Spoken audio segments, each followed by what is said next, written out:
Naskal road నిర్మాణ కొరకై 6వ రోజు రీలే నిరాహార దీక్షలో భాగంగా గురువారం గ్రామ మహిళలు రీలే నిరాహార దీక్షలో పాల్గొన్నారు.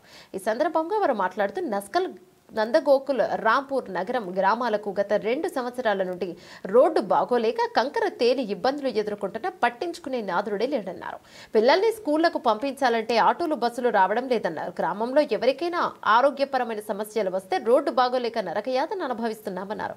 ఇకనైనా ప్రభుత్వం స్థానిక ఎమ్మెల్యే స్పందించి రోడ్డు పనులకు ప్రారంభించాలన్నారు. ఇంతకు ముందు కాంట్రాక్టర్కు సహకరిస్తే పనులు ప్రారంభమవుతాయని త్వరితగతిన రోడ్డు పనులు ప్రారంభించాలని కోరారు. కార్యక్రమంలో గ్రామ మహిళలు హేమలత, లక్ష్మి, తీగలింగమ్మ, నాగరాణి, కిష్టవ్వ, రేణుక, మంగలి, నరసింహులు, స్వామి, గ్రామస్తులు తదితరులు పాల్గొన్నారు.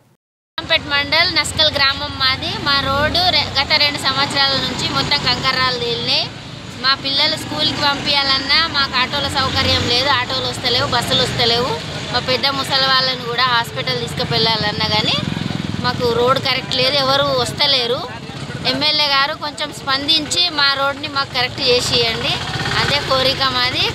ఇంతకుముందు చేసిన కాంట్రాక్టర్లకు గవర్నమెంట్ సపోర్ట్ ఇస్తే వాళ్ళు మాకు ఖచ్చితంగా చేసిస్తారు అని భావిస్తున్నాం. ఎమ్మెల్యే సార్ మాకు ఖచ్చితంగా రోడ్డు కావాలి.